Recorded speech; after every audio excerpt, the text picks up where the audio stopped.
Muy bien, bienvenidos a Controversia. El programa que tenemos hoy es muy interesante. Hablaremos sobre la verdadera naturaleza de Jesús, divino u hombre. Ya lo saben, no se vayan, aquí iniciamos Controversia. Tenemos un tema muy interesante. Yo creo que... Sí, pero hay un estudio que dice... No, eso no es verdad. Me gustaría decir una cosa. Bueno, en mi opinión... No es algo tan sencillo. Pero tenemos que pensar que... Entonces, ¿ahora cómo queda? ¿Y usted qué opina? El tema que vamos a tratar hoy es un tema que se ha venido discutiendo no solamente aquí en el programa, sino en los últimos siglos. Es más, podríamos decir que a lo largo de la historia de la iglesia se ha hablado mucho el tema de cuál es la verdadera naturaleza de Jesús. ¿Es Dios? ¿Es hombre? ¿Es semidios? ¿Es semihombre? ¿Es un superhombre? ¿Es un ángel? ¿Cuál ha sido su rol dentro de la historia del ser humano? Pero empecemos de repente contando un poco sobre qué es lo que hemos escuchado que nuestros amigos, nuestros familiares, o de repente ahí en el internet, piensan las personas sobre la naturaleza de Cristo. Bueno, muchas personas que no son cristianas consideran a Jesús como un iluminado, como un gran maestro. Incluso toman muchas de sus enseñanzas para su vida diaria, pero no lo consideran Dios, simplemente un hombre iluminado. Hay algo que no logro comprender aún, es por qué el pueblo de Israel, que fue el más cercano a este personaje, Jesús, ¿no? Cómo ellos, si tenían todo al alcance, cómo no pudieron considerar lo que nosotros consideramos y por qué ahora nosotros deberíamos considerarlo de esta forma. dice el hecho también de que muchas personas opinan que Jesús fue Dios, porque dice, ningún ser humano puede resistir tantas tentaciones como las resistió él. Entonces afirman que no fue tan humano como parece, sino que realmente fue un Dios. Otras personas también dicen de que como si Jesús fue santo y pudo vivir aquí en la tierra, se pregunta también si ellos también pueden hacer lo mismo, ¿no? También poder captar esa santidad y no poder pecar, ¿no? Miren, algo por lo cual podríamos iniciar otro rumbo de la conversación es el hecho de la aparición de Cristo en la tierra, la aparición de Jesús en la tierra. Encontramos en la Biblia diferentes definiciones para lo que es Dios, sin embargo aparece este Dios humano, este Dios hombre que nace de lo que a otros ojos sería un tipo de concepción imposible. ¿Recuerdan cómo nació Jesús? Ahora, por ejemplo, en el Antiguo Testamento hay una historia que es maravillosa, ¿no? Cuando meten a los amigos de Daniel en esa caldera que estaba 7 veces más calentada que siempre, ¿no? Y ahí aparece un ser que era semejante a Dios. Hombre, sí. Entonces, es el mismo que va a aparecer luego en el Nuevo Testamento. ¿Y por qué ahí sí puede tener cierto contacto con humanos, ¿no? Ahora también, justo recalcando lo que decía Mauricio antes, ¿no? ¿Por qué nosotros, o digamos, ¿no? La gente que no es israelita considera a Jesús Dios, si es que el mismo pueblo de Israel vivió con Dios todo este tiempo, ¿no? De la mano de Dios, hizo las leyes de Dios, fueron llamados por Dios para hacer las escrituras?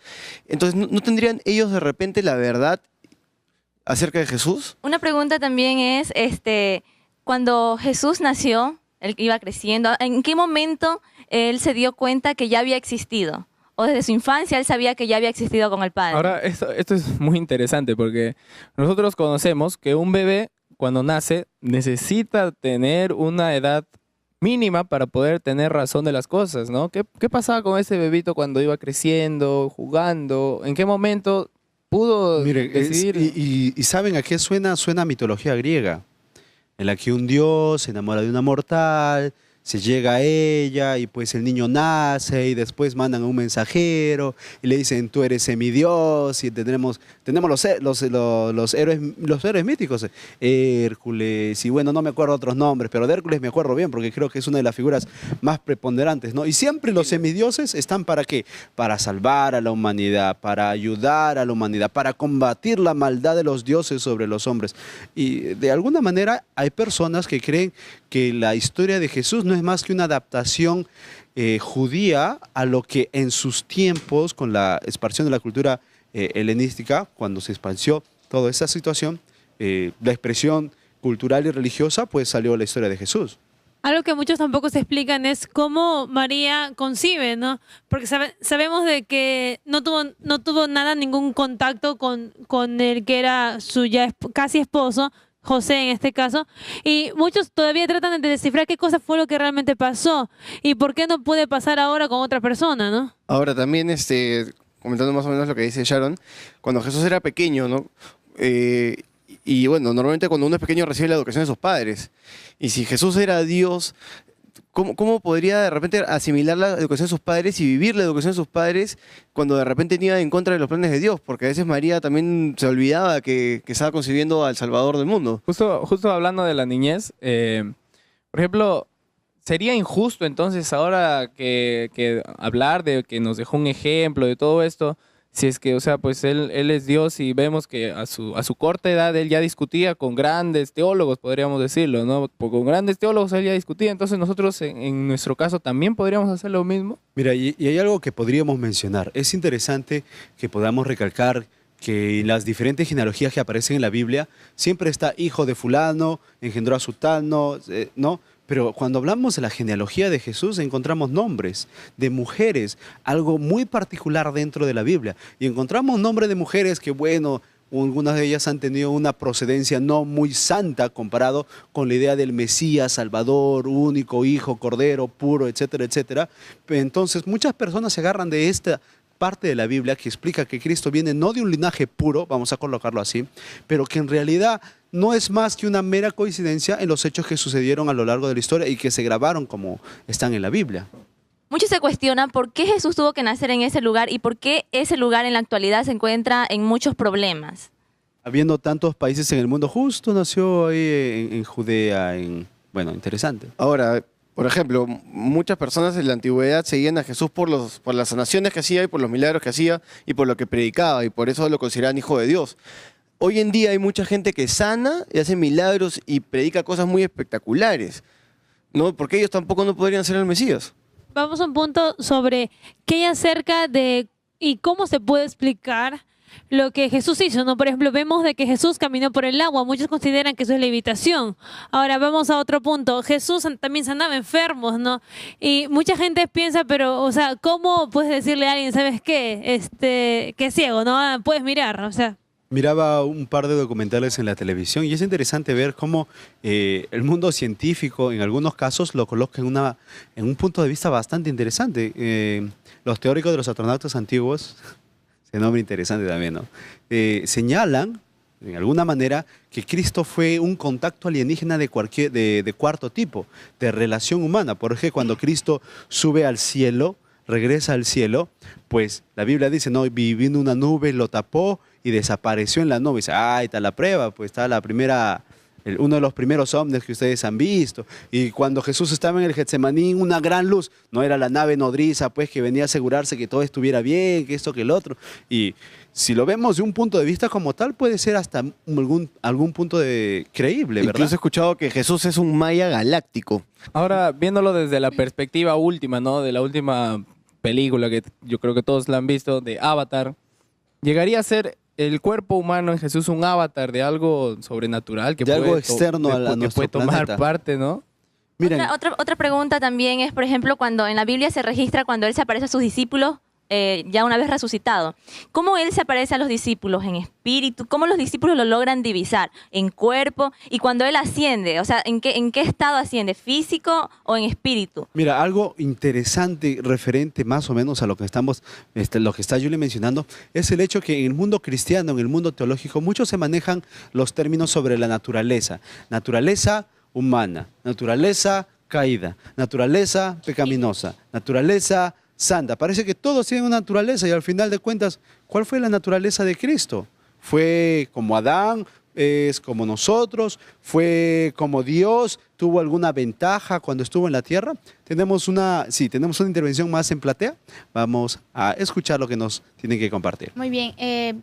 Probablemente muchos puedan pensar que después de que Jesús resucitó, dejó de ser humano y se convirtió en Dios, porque después de eso Él ya no quiso que lo tocaran. Ya nadie lo tocó y se alejó de las personas, ¿no? Justamente esto tenía una acotación más. Si supuestamente se dice de que Jesús, Dios y el Espíritu Santo son una persona, ¿qué pasa cuando Jesús muere? Que deja de ser... Murió Dios. Murió Dios, deja de ser la Trinidad y ya no. Jesús supuestamente se bautizó a los 30 y tantos años. ¿no será que Jesús pecó hasta esa edad y se bautizó por el arrepentimiento de esos pecados? Tenemos, wow, qué buena pregunta. Mira, yo me imagino que hay personas que tienen ese concepto, sobre todo porque se dice que Jesús venía a ser el ejemplo, que vino a darnos la salvación y que era puro sin mácula. Entonces, ¿qué necesidad tenía de bautizarse? Tenemos una pregunta más aquí en platea, vamos a escuchar. Bien, en una era en donde verdaderamente hay mucha guerra entre varones y mujeres, la pregunta sería, ¿por qué necesariamente tuvo que nacer un Mesías varón? ¿Por qué no mujer? ¿Por qué ahora en la actualidad muchas mujeres podrían identificarse con un prototipo varón como Mesías? Miren, qué interesante. El machismo y el feminismo parece que es un tema que también tenemos que ver si hablamos de la naturaleza de Cristo. Ahora, hay un punto que todavía no estamos conversando porque estamos recién sondeando un poco el tema, y es el hecho de la misión de Cristo, la misión de Jesús. ¿Para qué vino? ¿Qué necesidad tenía para venir? ¿Por qué como ser humano? Porque si Dios vino a salvar, mandó a Cristo a salvar a los pecadores, mandó a salvarnos a nosotros, ¿no hubiera sido más sencillo que Jesús hubiera aparecido en toda su gloria, su majestad, y no como un simple carpintero y hubiera dicho: yo soy el camino, la verdad y la vida, arrepiéntanse para que puedan ser salvos? Porque tuvo que venir de una manera tan sencilla, una manera casi de incógnito, se podríamos decir, hasta sus 30 años, y recién ahí por un poco de tiempo se queda para después desaparecer hasta la actualidad. Hay muchas cosas sobre la naturaleza de Cristo que estamos conversando. Ustedes en casa recuerden que si tienen dudas sobre este tema lo pueden hacer llegar a través de las redes sociales. Estamos en el Facebook, el blog, el Twitter, también en el YouTube. No se vayan, tenemos que irnos a un corte, regresamos con más aquí en Controversia.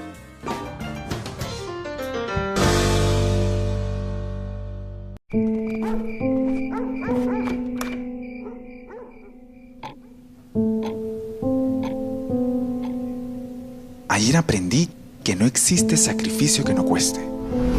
Por eso, mientras todos duermen, mi universidad y yo planificamos mi futuro. Universidad Peruana Unión.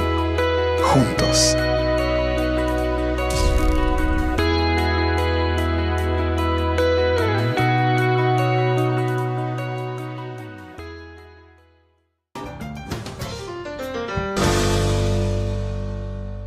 Muy bien, estamos de regreso. Esta es Controversia. El tema que estamos conversando hoy es la verdadera naturaleza de Jesús, Dios u hombre. Ya tenemos con nosotros nuestro primer invitado del programa. Él es el licenciado Alberto Peña, docente en la Facultad de Teología en la Universidad Peruana Unión. Bienvenido al programa. Muchas gracias, muy contento de estar nuevamente con ustedes. El tema que tenemos entre manos es un tema... No es reciente esta discusión, ¿verdad? ¿Desde hace cuánto se viene conversando, discutiendo, tratando de definir el asunto de quién era Jesús y cuál era su naturaleza? Bueno, ya desde el tiempo de los apóstoles, el mismo apóstol San Juan escribe diciendo que aquel que niega que Cristo vino en carne es el anticristo.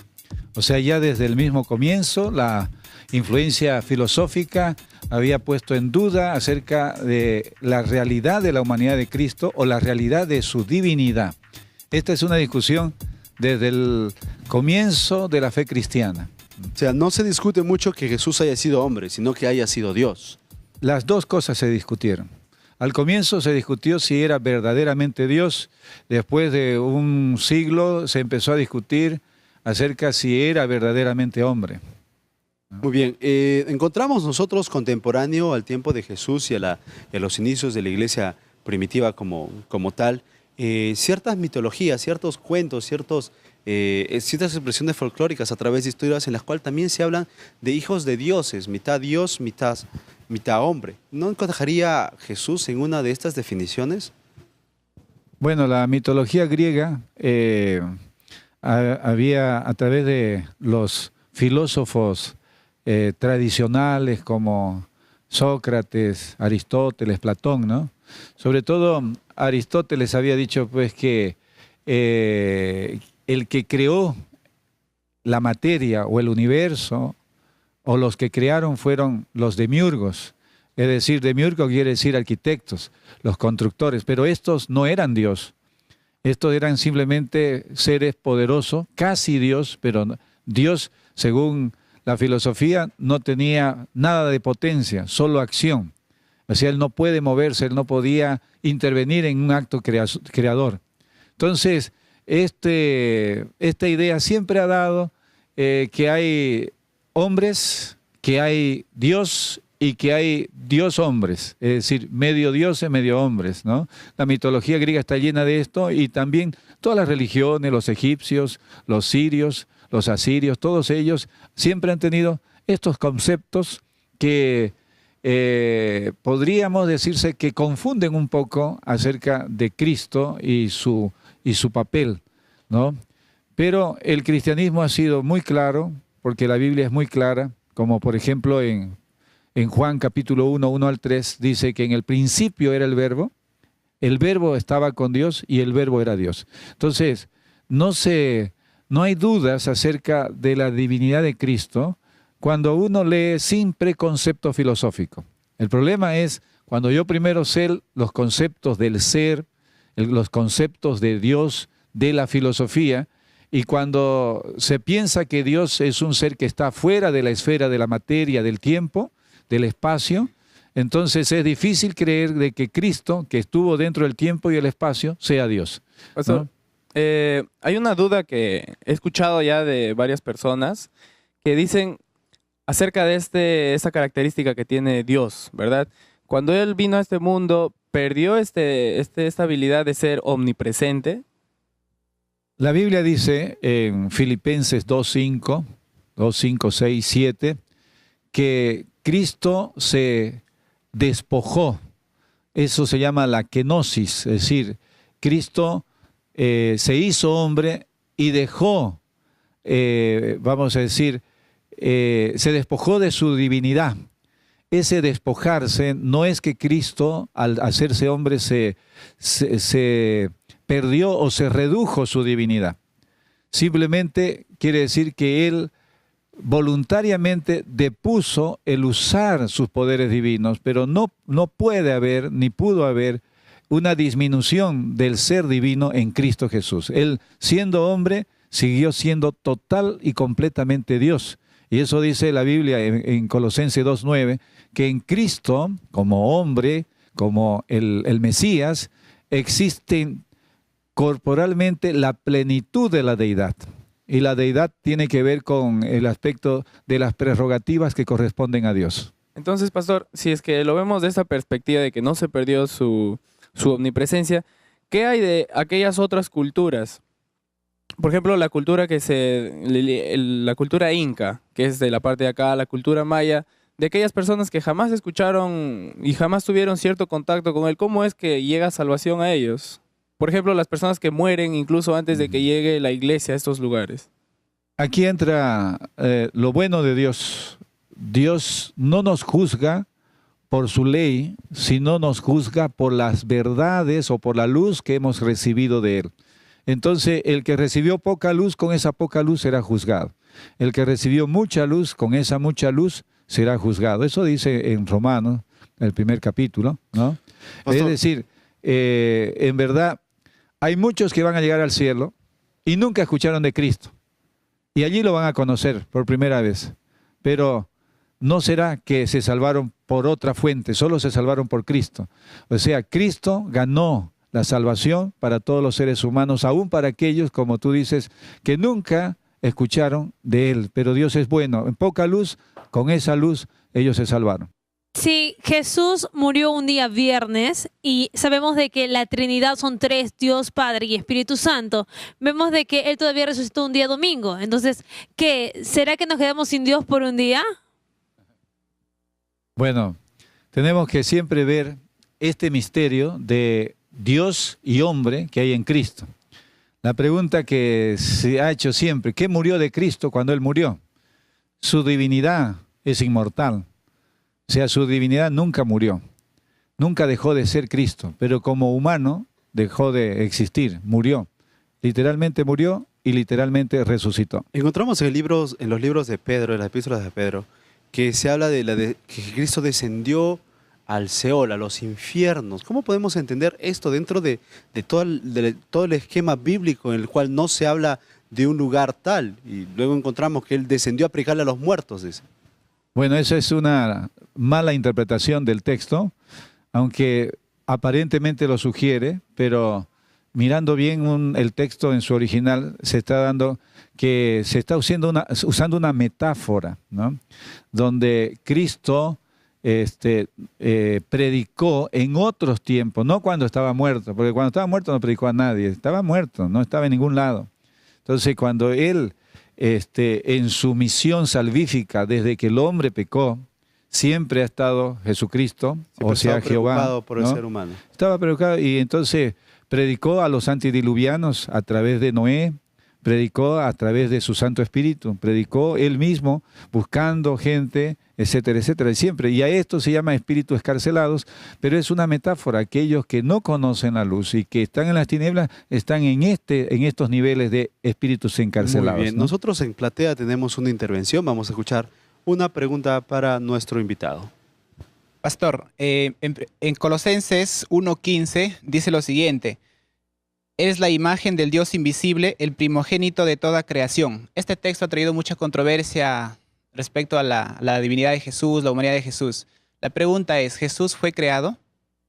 Ese es otro tema, depende del preconcepto que se tenga, ¿no? Pero yendo a la Biblia, Cristo es Dios, siempre coexistió, es eterno, nunca tuvo un principio, así como el Padre y así como el Espíritu Santo, Cristo es Dios.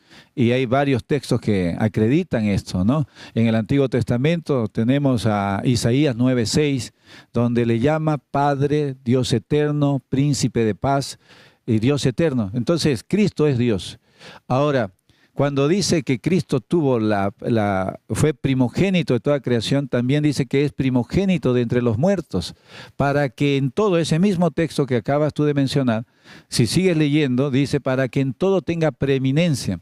Es decir, Cristo es primero entre todo la creación, porque Él será el comandante, es el arcángel, jefe de todo lo creado.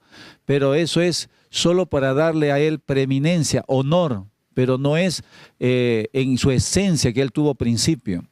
Cristo no es creado, Cristo es creador. Él hizo todo. El texto dice, todo fue hecho por Él y nada sin Él fue hecho. Y Él no se hizo a sí mismo, siempre existió. Si Jesús hubiese pecado aquí en la tierra, ¿se habría acabado la Trinidad? ¿Solo habría quedado la deidad? ¿Qué habría pasado? Realmente aquí es donde se expresa el gran amor de Dios. Dios arriesgó todo por salvarnos. Si Cristo pecaba, entonces por siempre estarían separados el Hijo del Padre y el Espíritu Santo. Solo sería deidad. O sea, el universo corrió mucho peligro porque Dios nos amaba. Ese es el gran amor de Dios, que arriesgó todo por salvarnos. Cristo ascendió a los cielos como hombre, con cuerpo humano. ¿Qué forma tiene ahora en el cielo? Bueno, sabemos que en 1 Corintios dice que seremos como Cristo, pero ya ahora glorificado. Cristo tiene el cuerpo humano glorificado, es decir, el cuerpo que vamos a recibir también cuando Él venga, y como dice en 1 Corintios 15, 51, dice, esto mortal se vista de inmortalidad. Si nosotros pensamos bien en la Biblia y pensamos en las características cuando Dios creó a Adán y a Eva, no es así como somos nosotros. Adán y Eva físicamente era mucho más grande, mucho más alto, era esbelto, era completo, era simétrico, era lozano, era capaz, era inteligente. Y el pecado fue denigrando de tal forma que en nosotros hoy en día la imagen de Dios es casi borrosa ya. Que nos pusiéramos nosotros al lado de Adán, nosotros nos iríamos corriendo de vergüenza por lo feo que somos al lado de Adán. Entonces Cristo, en verdad, al subir al cielo, Él recibió el cuerpo glorificado, no el cuerpo físico, el cuerpo que tuvo en su ministerio, porque Cristo no brillaba por su belleza, simplemente Cristo brillaba por su pureza. Pero cuando ascendió al cielo, Cristo subió con un cuerpo glorificado, que será el cuerpo que nosotros recibiremos, que va a ser semejante o mejor que el que tuvo Adán antes del pecado. Usted está mencionando un punto muy interesante referente a la naturaleza de Cristo. Cuando Cristo estuvo en la tierra, ¿de qué naturaleza estamos hablando? Porque dentro del mundo cristiano, en las predicaciones a veces, En el mundo teológico se habla de diferentes naturalezas, naturaleza humana, naturaleza pecaminosa, naturaleza antes del pecado, naturaleza caída, naturaleza glorificada. Entonces uno se queda preguntando, entonces Cristo, ¿en qué estado vino? Y después que resucitó, ¿qué estado era? Ahora, en el bloque anterior había una pregunta que decía, no, Jesús le dijo a sus discípulos, a María, no me toques que todavía no asciendo al Padre. Y no hay ninguna referencia bíblica que Cristo ascendió al Padre, sino hasta su ascensión en frente de sus discípulos. Entonces, todo ese tiempo la gente estaba prohibida de tocarlo. Bueno, hay varias preguntas acá, ¿no? Y como ha sido larga, tal vez la última voy a responder para ir memorizando la anterior, ¿no? En verdad, cuando Cristo resucitó, Él no había ascendido todavía al Padre y no había recibido, vamos a decir, la venia, la aprobación del Padre, en algún programa que había en el cielo de darle los méritos de lo que Cristo había logrado para nosotros. Entonces le dice, no me toques, porque Cristo tenía que ir ya con un cuerpo glorificado, sin contaminación con el pecado. Pero ese mismo día Cristo ascendió. Y cuando ya se aparece a los discípulos, como por ejemplo se le aparece a los 11, ahí en el aposento alto, y Tomás era el que dudaba y le dijo, ven Tomás, toca mis manos, mete tu mano en mi costado. Ya Cristo había sido recibido, aprobado por el cielo. Entonces ahora podía recibir la adoración del ser humano. Y eso fue lo que le recibió. Por eso Tomás, después que tocó, se arrodilló y le dijo, Señor mío y Dios mío, ¿no? ¿En qué de las naturalezas que mencionábamos? La naturaleza de Cristo, en verdad tendríamos que ver nosotros la diferencia entre Génesis 1, Génesis 2, estos dos primeros capítulos, con Génesis 3. Antes ellos habían sido creados inmaculados, sin pecado, sin maldad, sin odio, sin miedo, sin nada de maldad. Pero después que comieron, el pecado no es solamente una desobediencia, el pecado produce un cambio de naturaleza. Entonces en el hombre empezó a hacerse el proceso degenerativo de la entropía. Desde el momento que comió de ese fruto prohibido, el hombre empezó a cambiar. La naturaleza de la tierra empezó a cambiar. Todo lo que nosotros tenemos hoy en la tierra está dañada por el pecado. Cristo, cuando se encarnó, tomó la naturaleza dañada por el pecado, así como se encontraba en los días que Él se encarnó, que más o menos hay como unos 4000 años desde la creación hasta la encarnación de Cristo. Entonces, ¿qué naturaleza tuvo Cristo? No la de Adán, inmaculada, sino la del hombre, tal como se encontraba en sus días.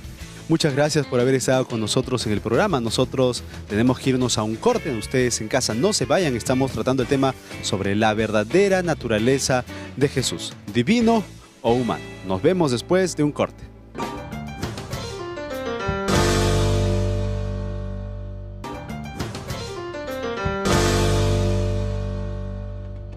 Muy bien, estamos de regreso. Esto es Controversia. El tema que estamos conversando hoy es la verdadera naturaleza de Jesús, divino o humano. Los dos bloques anteriores, muchachos, señoritas, hemos conversado a manera de introducción bastante, ¿verdad? Aspectos generales sobre algunos términos que nos pueden ayudar a ver la verdadera naturaleza de Cristo. Sin embargo, dentro de la Biblia vamos a encontrar que hay diferentes opiniones. ¿Qué pensaba la gente que era Jesús en la Biblia? En diferentes partes de la Biblia encontramos diversos nombres, como tenemos a Príncipe de Paz, Mensajero, Cordero de Dios, Salvador. Ahora, es muy curioso este aspecto, ¿no? De las características de Dios. Pero ahora, ¿qué impidió al pueblo de Israel poder reconocer a Jesús como el Mesías? Hace poco estuve teniendo bastante interacción con un grupo de judíos, ¿ya? Con los que trabajé. Entonces, ellos me negaban la existencia del Mesías y culpaban de la Segunda Guerra Mundial y todos estos factores, culpándolos a ellos por darle muerte al que todos creemos hoy día como el Mesías, al Cristo. Y ellos me decían que en mi intención de tratar de explicarles quién era el Mesías, utilizaba algunos libros que para ellos estaban totalmente vetados. Por ejemplo, abrí Daniel, Apocalipsis y libros proféticos que ellos me decían, no, eso yo no puedo leer porque estos libros no puede leerlos cualquier persona, no puede leerlos cualquier judío. Solamente hay personas indicadas que pueden leer estos libros. Entonces, ¿habrá sido este un factor para poder decir que no Miren, es el algo, Mesías? algo interesante que podemos mencionar sobre cómo es conocido Jesús es que para algunos no es conocido. Para algunos es solamente un personaje más, un personaje ficticio, un personaje real, un personaje especial, pero nada especial en realidad. Claro, o sea, Jesús para muchos escritores espirituales viene a ser, bueno, tiene el mismo rango que Buda, ¿no? O que Krishna, ¿no? O Mahoma. O que Mahoma, ¿no? No necesariamente Jesús tiene que ser el hijo de Dios, ¿no? O el mensajero de paz, ¿no? O sea, en verdad, si nos ponemos a pensar un poco, hablando de los judíos, si ellos tienen tanto conocimiento de la palabra de Dios, ¿no habrían realmente aceptado a Jesús? Mira, y sin necesidad de hablar de determinado grupo, dentro de la Biblia encontramos algunas diferenciaciones. Por ejemplo, en la Biblia lo encontramos que algunos dicen, ¿eres tú Elías que ha resucitado? ¿Eres tú Juan? ¿Verdad? Cuando Jesús estaba en la cruz, uno de los soldados se pregunta, déjalo, está llamando a Elías. ¿Qué relación tenía Jesús con Elías o con Juan el Bautista?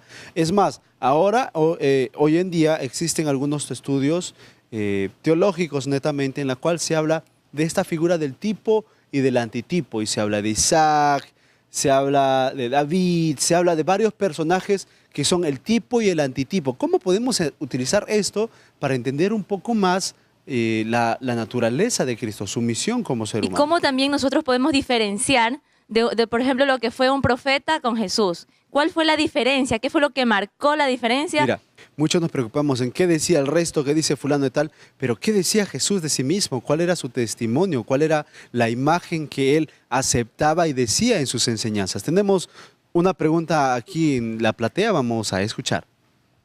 Hablando en sí de la naturaleza humana de Jesús, encontramos en el registro de Génesis de que él bendijo a Adán y a Eva en un matrimonio, ¿verdad? Luego en el Nuevo Testamento encontramos que Jesús mismo bendijo también a un matrimonio. Ahora la pregunta es, ¿por qué él no tuvo una familia, no formó un hogar para que quizás sea su trabajo más abarcante, más efectivo, ¿no? Mira, ¿cómo es que a lo largo de los años los seres humanos tratamos de humanizar lo más posible a Jesús y negamos su divinidad o lo divinizamos a tal punto que negamos su humanidad? Este tipo de ideas, este tipo de preguntas nos muestran que hay un interés real en las personas de saber quién era Jesús, qué hizo, por qué hizo lo que hizo y por qué no hizo lo que dejó de hacer. ¿Acaso enamorarse le iba a quitar divinidad? ¿Tener una pareja le iba a quitar la divinidad? Miren, entremos ahora a conversar un poquito más sobre ¿qué presenta la Biblia sobre Jesús? Sharon mencionó algunos nombres interesantes, Príncipe de Paz, Consolador, Emmanuel, pero la mayoría de esos nombres se encuentran en el Antiguo Testamento. Y hay personas que si se basan solamente en el Antiguo Testamento no van a llegar a encontrar a Jesús, no van a llegar a identificarlo como tal, porque en el Nuevo Testamento encontramos nuevas evidencias, vamos a colocarlo así, de la naturaleza divina y la naturaleza humana de Cristo. Pero cuán importante es conocer el utilizar el Antiguo y el Nuevo Testamento. Caleb, disculpa, incluso en el Antiguo Testamento, en el libro de Isaías, se habla sobre un Mesías, una persona que va a venir a este mundo para salvación de los pecados de la humanidad. Ahora, Jesús también mencionaba en el Nuevo Testamento que Él era la luz del mundo, ¿no? Entonces, de repente, tal vez, tomaban muy literal lo que Jesús decía y no tan espiritualmente. Mira, ¿qué más podríamos mencionar referente a lo que esta naturaleza humana, divina de Jesús está haciendo ahora? Porque, aceptémoslo, estamos en el siglo XXI, es el año 2012, es un año de muchos cambios, de grandes cambios. Se auguran muchas cosas para este fin de año. Tenemos lo del calendario maya, tenemos que las profecías del Nostradamus, tenemos que ya apareció otro calendario por allí, tenemos un montón de presagios que nos señalan que la historia humana ya no da para más, ya quedó. Caleb, entonces, ¿qué me serviría a mí? Discúlpame, Yulita, ¿de qué me sirve a mí un joven, verdad, que estoy en el apogeo de mi vida, con tantos sueños, con tantos planes, preocuparme por un tema de si Jesús fue Dios, que si no fue Dios, que si fue hombre? ¿En qué me beneficia a mí entender la naturaleza de Jesús? Claro, otra cosa también es que, por ejemplo, tú mencionabas hace un momento y Sharon también, de que en el Antiguo Testamento se encuentran las características que le dan a Jesús, ¿verdad? Pero entonces nosotros podríamos elegir, ¿no? ¿Escogemos el Nuevo Testamento solamente y nos basamos en el Nuevo Testamento o escogemos el Antiguo y nos basamos en el Antiguo? Porque solamente, bueno, los dos hablan de ambos, ¿verdad? Y es cuestión de nosotros decidir a cuál creer o cuál elegir. Muy bien, tenemos bastantes dudas y parece que nos hemos puesto a reflexionar un poco en lo que estamos conversando, porque la verdad, si esta información es útil, ¿por qué no la encontramos tan fácilmente? ¿Por qué nos confundimos cuando tratamos de entender cuál era la misión de Jesús? Y hay una pregunta muy interesante con la cual vamos a cerrar este bloque.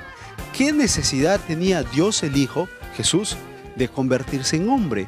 ¿Por qué simplemente no utilizaba su poder de Dios y salvaba a todos o perdonaba a todos o destruía a todos y se olvidaba de una vez esta miserable raza humana? Con esto y más vamos a volver en el siguiente bloque donde estará nuestro invitado. No se vayan, esto es Controversia, volvemos después de un corte.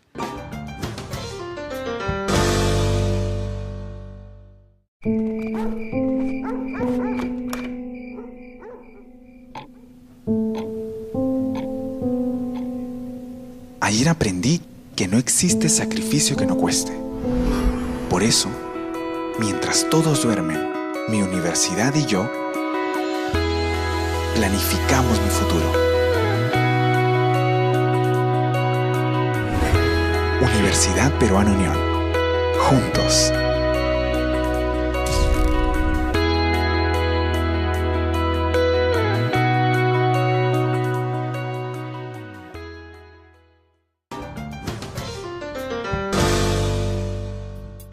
Muy bien, estamos de regreso, esto es Controversia, estamos ya en el último bloque del tema que estamos conversando hoy. Estamos ya con nuestro invitado, él es Magíster Víctor Choroco, decano de la Facultad de Teología en la Universidad Peruana Unión. Bienvenido al programa. Muchas gracias. Muy bien, antes de empezar la conversación, ustedes en casa seguro que tienen muchas preguntas. Recuerden que pueden ponerse en contacto con nosotros para poder de alguna manera facilitar información que les pueda ayudar a encontrar respuesta a sus dudas. Hemos pasado 3 bloques conversando un tema que tiene siglos de conversación, que viene a ser la naturaleza de Cristo. Y hemos visto diferentes puntos de vista, desde afuera, desde la Biblia, diferentes perspectivas. ¿Qué tipo de inicio deberíamos tener al ir a las Escrituras para encontrar la naturaleza de Cristo? ¿Pensando qué? ¿Buscando qué? Bueno, cuando se habla del Señor Jesús, hay que pensar en 2 grandes temas básicamente. Su persona, su naturaleza y su misión. Porque la persona de Jesús responde al tipo de misión que él tenía que cumplir.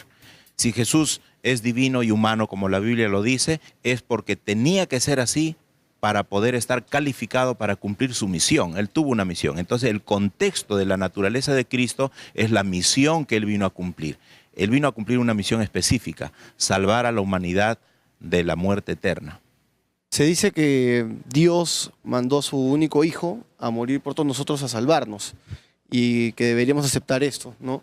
Pero sin embargo, en el mundo no todo el mundo acepta esa verdad, no todo el mundo acepta a Cristo como su Salvador.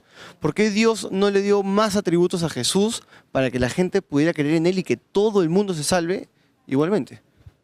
Bueno, tendríamos que hacer una pregunta anterior, ¿no? ¿Por qué Dios no buscó otra forma de salvar a la humanidad y tener que enviar a Jesús para que sufra? Pero ese es motivo de otro tema, ¿no? Tendríamos que hablar del plan de salvación, que también hay respuesta. Con respecto a la pregunta específica, quisiera decir 2 cosas. En primer lugar, la gente que quiere creer va a creer. La gente que no quiere creer, por más atributos, por más señales, por más pruebas que ve en el Señor Jesús, igual no va a creer. Quiero referirme a una parábola, por ejemplo, del rico y Lázaro. El Señor Jesús cuenta esta parábola para mostrar que aún si un muerto se apareciere, no van a creer si no leen las Escrituras. Entonces, ¿Sí, el que Jesús? no quiere creer, no cree. Y la segunda cosa, si me permites, la segunda cosa que quiero decir es que justamente la naturaleza de Jesús, como ya mencionamos, está en el contexto de la misión que él vino a cumplir. Y su misión fue salvar. Y para salvar hay necesidad de fe. Entonces el ingrediente fe es imprescindible en la persona, en el ser humano. Si hubiese dado todo servido, entonces ya no habría necesidad de fe. vemos la infancia de Jesús, ¿verdad? Pero muchos se preguntan qué fue lo que pasó con él a partir de los 12 años hasta los 30, ¿no? Porque no hay ningún indicio de lo que él ha estado haciendo durante todo ese tiempo. Reforzando un poco la pregunta de Sharon, si el plan de Dios al enviar a Jesús era mostrar la naturaleza humana y mostrar cierto ejemplo, dejar cierto ejemplo, ¿por qué no mostrar lo que Jesús hizo de niños? ¿Por qué solamente preocuparse de los adultos? Porque bien lo dice en el Antiguo Testamento, instruye al niño en su camino y aunque fuera viejo no se apartará de ello. Entonces, ¿no sería más fácil que Cristo hubiera tenido registros de su infancia? Así los niños serían formados bajo ese mismo concepto, ese mismo nivel. Claro, bueno, siguiendo la misma filosofía de la pregunta, la misma política de la pregunta, podríamos hacernos otras preguntas más, ¿no? ¿Por qué no tuvimos a un Jesús mayor, a un Jesús viejito para que también sea ejemplo para los viejitos? ¿O por qué no tuvimos a un Jesús casado para que sea ejemplo de padre de familia o ejemplo de esposo? Entonces van a quedar muchas cosas sueltas, muchos cabos sueltos.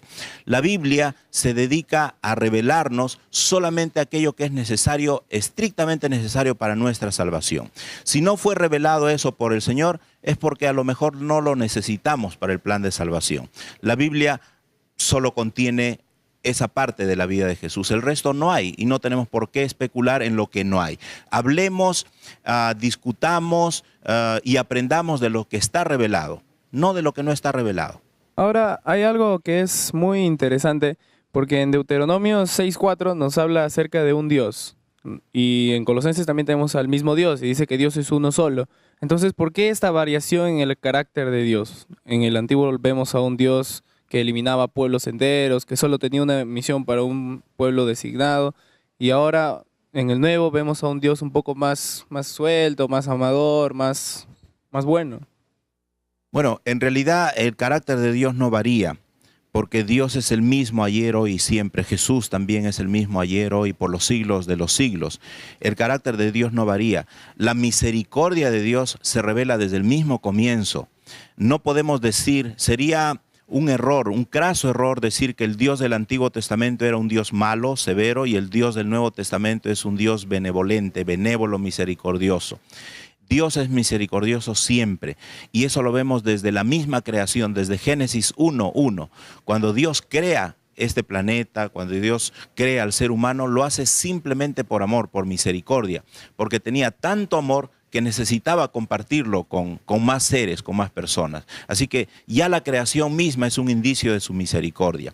Luego, cuando el hombre cae en pecado, cuando peca, Dios, por amor, por su inmenso amor, Él mismo se hace hombre para salvar a la humanidad. Y por amor a su pueblo es que va abriéndole paso en su trayecto, y en ese abrir el paso destruye a muchos pueblos enemigos, ¿no? Pero es por amor a sus hijos, por amor y misericordia que siempre ha tenido. Muy bien, vamos mencionando varias dudas que tienen que ver con cómo hoy en día nosotros percibimos a Jesús como Dios, como hombre. Pero ¿qué dice la Biblia sobre Jesús? ¿Qué dice la Biblia sobre el Mesías? ¿Qué dice el mismo Jesús de él? ¿Qué dicen sus discípulos? ¿Qué dice la gente que lo conoció? ¿Lo aceptaron como tal o también se preguntaban lo mismo que nos preguntamos hoy? Bueno, esta es la pregunta de todos los siglos, ¿no? De todos los siglos. Cuando Jesús iba en el mar de Galilea con sus discípulos y hubo una tempestad, Jesús dormía porque era un ser humano, se cansó, tenía sueño, y los discípulos se asustaron y fueron a despertar al Señor Jesús. Jesús se despertó y con una palabra hizo calmar al mar, y allí comienzan las preguntas. ¿Qué hombre es este que aún los vientos le obedecen? Y esa pregunta ha transcurrido a través de todos los siglos, ¿no? Entonces, no es una pregunta solo de ahora. Ya los discípulos se hacían esa pregunta. Y Jesús mismo estaba interesado en saber qué opinaban. Y una vez les preguntó, ¿qué dicen los hombres acerca de mí? Y ellos respondían, uno dicen que eres Elías, o Isaías, o Juan el Bautista resucitado. Y después les preguntó, ¿y ustedes qué piensan que soy yo? Y Pedro dice, tú eres el Cristo, el Hijo del Dios viviente. Jesús acepta la respuesta y le dice, has respondido muy bien, y Dios mismo te ha revelado la respuesta. Así que Jesús mismo dice su opinión acerca de él. Ahí en el texto que usted acaba de mencionar encontramos algo interesante, que Pedro lo reconoce como Hijo de Dios. Y en nuestro contexto, un hijo siempre viene de alguien, siempre es menor que alguien. Padre manda, hijo obedece. Padre es primero, hijo viene después. Padre dice no, el hijo tiene que obedecer. O sea, ponemos en alguna manera en cómo vemos nosotros la vida, que si le llamamos de Dios Padre, Dios Hijo, entonces, ¿de dónde está Dios Madre, por ejemplo, ¿no? ¿Y qué tiene que ver esto con la naturaleza de Jesús? ¿Por qué Él tiene que ser Dios Hijo? ¿Por qué simplemente no tener un Dios y que se termine todo?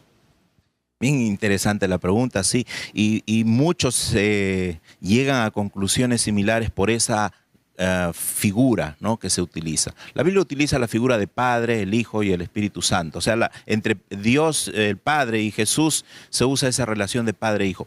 Pero no siempre se refiere a algo literal, ¿no? Por ejemplo, en la Biblia se habla de Juan y Jacobo o Santiago como los hijos del trueno. Eso no quiere decir que el trueno se embarazó un día y dio a luz a Juan y a Santiago, ¿no? No son hijos literalmente, sino en forma figurada. ¿Qué quiere decir que son hijos del trueno? Que tienen las características del trueno. O sea, son explosivos, tenían un temperamento fuerte, por eso son hijos del trueno. Jesús en cierta ocasión llamó a algunas personas, ustedes son hijos del diablo. No quiere decir que el diablo se embarazó o embarazó a alguien y es literalmente el padre de esas personas, sino que esas personas tienen las características del diablo, ¿no? Mienten, ustedes mienten desde el principio, por eso son hijos del diablo. Entonces, cuando dice hijo de Dios, simplemente lo está identificando con sus mismas características de Dios el Padre. Las mismas características: omnipotencia, omnisciencia, eternidad, misericordia. En ese sentido es el Hijo. Es una figura para que nosotros entendamos. Hay otras figuras. Por ejemplo, está la palabra que nos puede llegar a confundir de primogénito. Entonces, Él es el primero y cuando llega el segundo o los demás hermanitos, ¿no? O unigénito. Entonces, ¿cómo va a ser primogénito si después viene diciéndonos que es único, ¿verdad? Y hay varios textos que en alguna manera nos llegan a confundir. Por ejemplo, el hecho de la kenosis que nos mencionaron en el segundo bloque, ¿no? Que se despojó, o sea, ya dejó de ser Dios. Nos coloca en una situación de, entonces, Biblia, ponte de acuerdo, ¿es Dios o es hombre o qué me estás enseñando? Muy bien, y justamente esos son versículos o textos que pueden causar controversia, ¿no? Y por eso estamos aquí, para discutir acerca de estos versículos un poco controvertidos según el entender general. Pero tienen su explicación, ¿no? Por ejemplo, cuando se usa la palabra unigénito, que está en el versículo más famoso de la Biblia, Juan 3:16, envió a su Hijo unigénito para que todo aquel que en Él crea no se pierda. Si hacemos un análisis lingüístico del término unigénito, algunos relacionan el término unigénito con un verbo en forma equivocada. Viene de dos voces, ¿no? Mono, genés. Mono en griego significa uno, y genés, ahí está el problema. Algunos lo hacen derivar del verbo genao, que significa nacer. Pero eso es un error, porque genao se escribe con dos Ns. Y monogenés se escribe con una sola N. Viene de otra palabra, de la palabra genea, que significa raza o clase. Por lo tanto, unigénito, cuando vemos su palabra original monogenés, no viene de uno nacido, sino viene de uno en su clase, uno de su raza. O sea, es único de su categoría. No hay nadie como él. La mejor traducción de monogenés no sería hijo unigénito, sino único. El único. Y es el único. No hay nadie más como él. No hay nadie que tenga esa doble naturaleza. La misma palabra se emplea para Isaac, por ejemplo, en el Antiguo Testamento, solo que en hebreo. Se dice que Dios le pide a Abraham que sacrifique a su único, ahí está bien traducido, Isaac. La palabra es la misma. En griego sería monogenés. Ahora yo pregunto, ¿Isaac era realmente monogenés de Abraham? Recordamos que él tuvo a Ismael antes inclusive, ¿no? O sea, no era literalmente el primero nacido o el único nacido. Era el único de su clase, porque Ismael no era de la misma clase que Isaac. Isaac era el hijo de la promesa, era el único de su clase. En ese sentido, Jesús es también único en su clase. No hay nadie más como él. ¿Jesús pecó o no pecó? Porque se dice por ahí que cuando se bautizó a los 30 o 30 y tantos años, se bautizó para limpiarse de algunos pecados antiguos. Para comenzar a hacer su ministerio tuvo que limpiarse de pecado. ¿Pero realmente pecó en algún momento? Nunca pecó. La Biblia dice claramente que es semejante a nosotros en todo, pero sin pecado. Y Jesús mismo dijo, refiriéndose a él, viene el príncipe de este mundo, hablando del enemigo de Satanás, y él nada tiene en mí. No hay ningún rastro de pecado en el Señor Jesús. Él voluntariamente se hizo pecado, o sea, asumiendo la carga, la culpabilidad del pecado de todos nosotros sobre él para que pueda salvarnos. Pero él no pecó. La Biblia lo dice con claridad y Jesús también, refiriéndose a sí mismo, lo expresa. Eso nos coloca a nosotros en un aprieto y voy a explicarme por qué. Porque se nos ha enseñado que Cristo vino a darnos ejemplo. Vino entre de las muchas cosas que vino a darnos ejemplos de vida. Vino a restablecer la echada de culpa que le puso el diablo a Dios en el principio. Tu ley no se puede cumplir. Y Cristo vino a cumplir la ley. Y lo encontramos, ¿verdad? Que cumplió la ley y habla sobre cumplir la ley. Entonces, si Él vino sin pecado, vivió sin pecado, ¿significa que nosotros, por el hecho de que Él vivió sin pecado, tenemos que llegar a vivir sin pecado? Bueno, ese sería el ideal. Y si queremos seguir el ejemplo de Jesús, sí. Sabemos que por nuestra naturaleza, que es diferente a la naturaleza de Jesús, porque justamente estamos conversando acerca de la naturaleza de Jesús y vemos que Él tuvo doble naturaleza, fue totalmente divino y totalmente humano.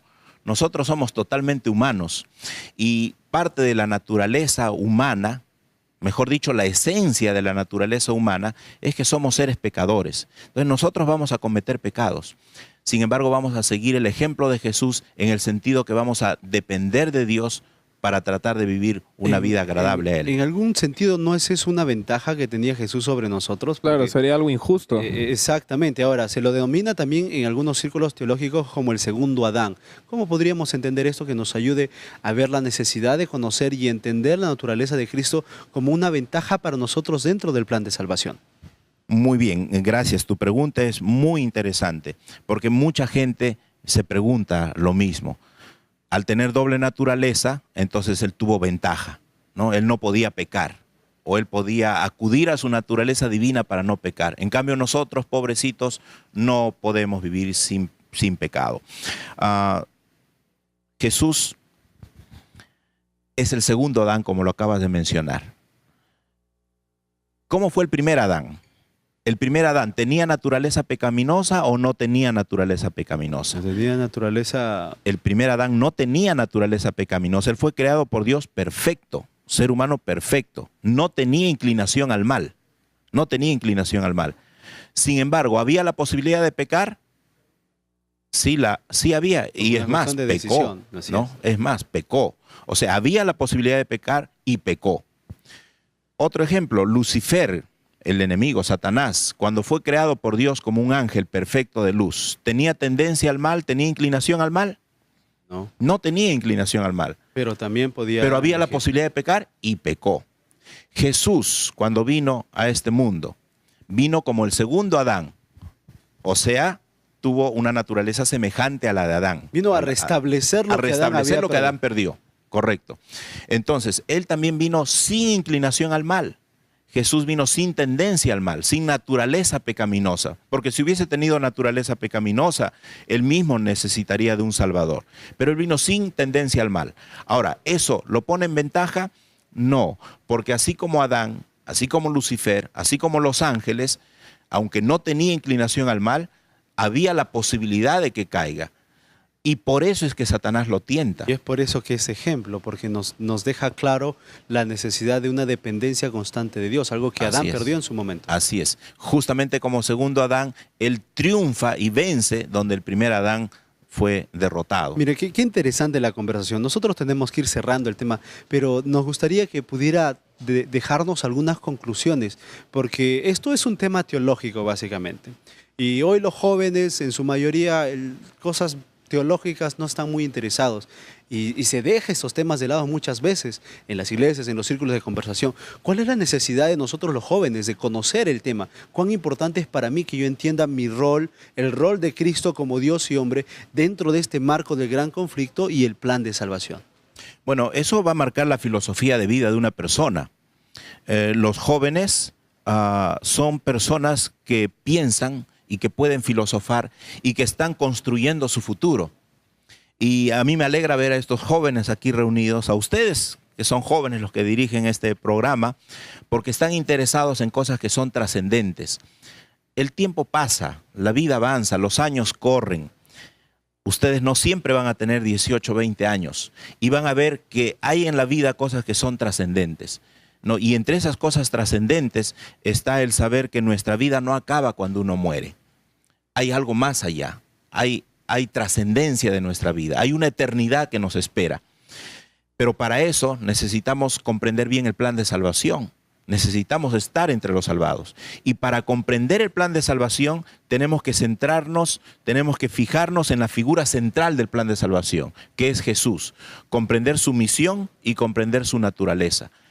Es importante entender esas dos cosas, la misión de Cristo y su naturaleza que lo habilitó para cumplir esa misión. Nadie más podría ser el Salvador de la humanidad, porque tenía que ser Dios mismo quien pague la deuda, porque era inmensa.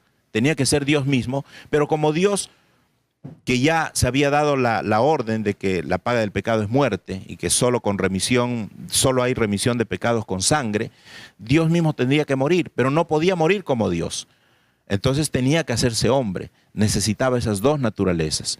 Por lo tanto, Jesús tenía que ser hombre para poder morir en la cruz. Y al mismo tiempo Dios, porque era el único que tenía la cantidad suficiente, si hablamos en términos económicos, el único que tenía la riqueza suficiente para pagar tremenda deuda.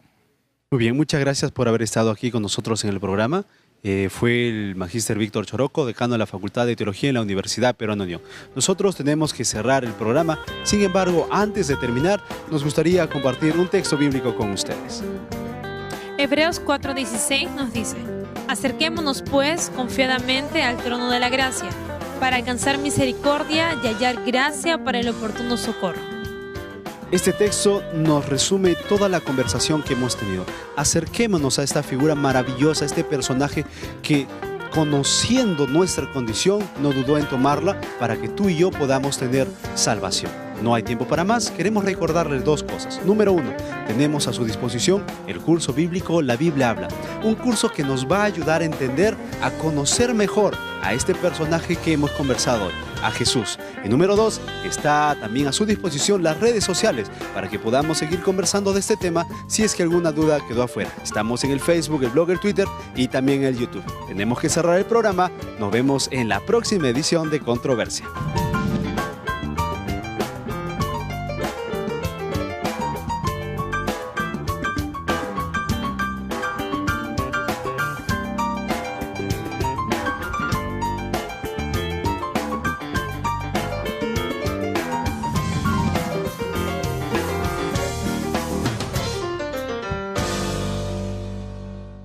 Los héroes míticos, Hércules, y bueno, no me acuerdo otros nombres, pero de Hércules me acuerdo bien porque creo que es una de las figuras más preponderantes, ¿no? Y siempre los semidioses están ¿para qué? Para salvar a la humanidad, para ayudar a la humanidad, para combatir la maldad de los dioses sobre los hombres.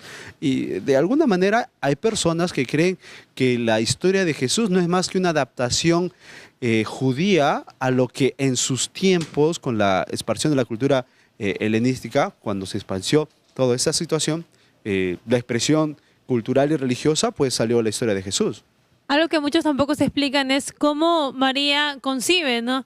Porque sabemos de que no tuvo nada, ningún contacto con el que era su ya casi esposo, José en este caso, y muchos todavía tratan de descifrar qué cosa fue lo que realmente pasó y por qué no puede pasar ahora con otra persona, ¿no? Ahora también, comentando más o menos lo que dice Sharon, cuando Jesús era pequeño, ¿no? Y bueno, normalmente cuando uno es pequeño recibe la educación de sus padres. Y si Jesús era Dios, ¿cómo podría de repente asimilar la educación de sus padres y vivir la educación de sus padres cuando de repente iba en contra de los planes de Dios? Porque a veces María también se olvidaba que estaba concibiendo al Salvador del mundo. Justo hablando de la niñez, por ejemplo, ¿sería injusto entonces ahora? Muy bien, bienvenidos a Controversia. El programa que tenemos hoy es muy interesante. Hablaremos sobre la verdadera naturaleza de Jesús, divino u hombre. Ya lo saben, no se vayan, aquí iniciamos Controversia. Tenemos un tema muy interesante. Yo creo que... Sí, pero hay un estudio que dice... No, eso no es verdad. Me gustaría decir una cosa. Bueno, en mi opinión... No es algo tan sencillo. Pero tenemos que pensar que... Entonces, ahora, ¿cómo queda? ¿Y usted qué opina?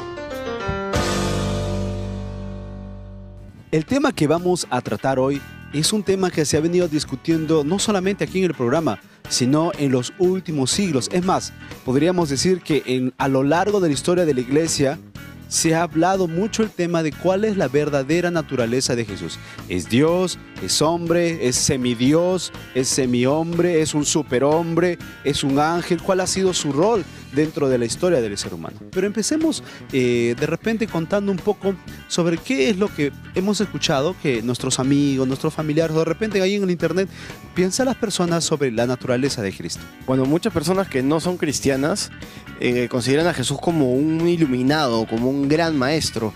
Incluso toman muchas de sus enseñanzas para su vida diaria, pero no lo consideran Dios, simplemente un hombre iluminado.